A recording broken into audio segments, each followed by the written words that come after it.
अगर तकलीफ हो,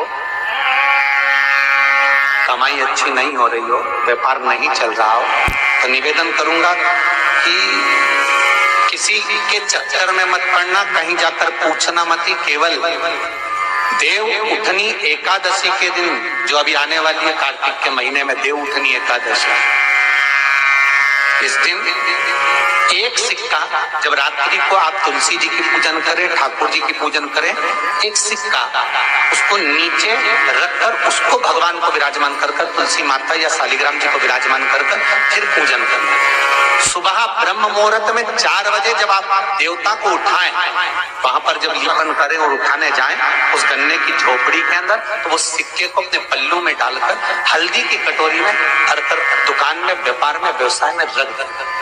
अगली एकादशी तक बताना जरूर कि कितना लाभ मिला। देव उठनी एकादशी के दिन लाल वस्त्र अगर कार्तिक महीने में तुलसा महारानी पर ओढ़ाया जाता है और वही वस्त्र बाद में रख लिया जाता है संभाल कर, तो उस घर में किसी कर्म गति के कारण भी अगर अपशब्द निकल रहे होते हैं, तो वो अपशब्द वो वस्त्र रोक लेता है, वो वस्त्र रोकता है। कौन सा वस्त्र? लाल वस्त्र, पीला वस्त्र। इन 5 दिन में अगर तुलसा महारानी को चढ़ाया जाता है और उसको रखा जाता है, तो जिस नारी के गर्भ से संतान नहीं भी हो रही होती है, उसके कक्ष में अगर वो वस्त्र कुछ दिन तक रखा रहता है, तो ये निश्चित आती है कि गर्भ ठहरता जरूर है। ये पीले वस्त्र की और लाल वस्त्र की महत्वता कार्तिक महीने में। मान लो कोई व्यापार में अगर तकलीफ हो,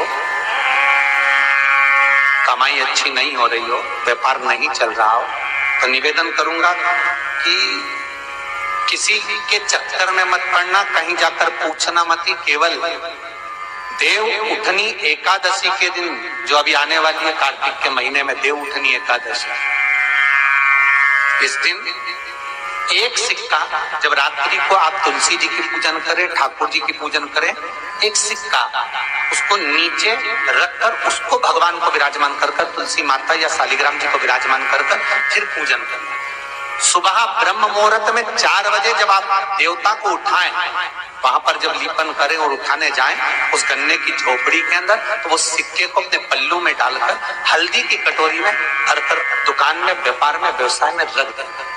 अगली एकादशी तक बताना जरूर कि कितना लाभ मिला।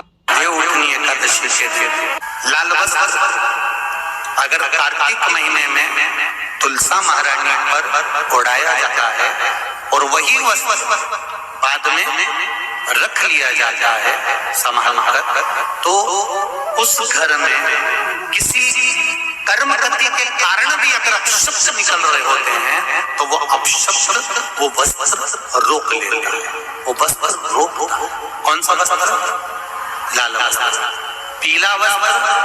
इन 5 दिन में अगर तुलसा महारानी को चढ़ाया जाता है और उसको रखा जाता है, तो जिस नारी के गर्भ से संतान नहीं भी हो रही होती है, उसके कक्ष में अगर वो वस्त्र कुछ दिन तक रखा रहता है, तो ये निश्चित आती है कि गर्भ ठहरता जरूर है। ये पीले वस्त्र की और लाल वस्त्र की महत्वता कार्तिक महीने में कि प्रयास करिएगा कि एकादशी के दिन कोई वृक्ष की, कोई डाली की, कोई कोपल की कोई पत्ती ना तोड़ी जाए। क्यों? तो कहा अगर उस पत्ती को हम तोड़ देते हैं, वृक्ष की पत्ती को या क्यारे में लगी हुई कोई डाली की पत्ती को हम तोड़ देते हैं, तो एकादशी का पुण्य फल प्राप्त नहीं होता, एकादशी का कोई फल हमारे खाते में नहीं जाता, पुण्य फल प्राप्त। अब फिर भले चाहे तुमने मोरदन खाया हो, चाहे तुमने फिर चिप्स खाई हो, चाहे तुमने फिर व्रत का कितना ही सामान खा गए हो और तुमने सोचा कि आज मेरी एकादशी है, तो फिर उसका कोई फल प्राप्त नहीं है, उसका कोई सुख प्राप्त नहीं है आपको।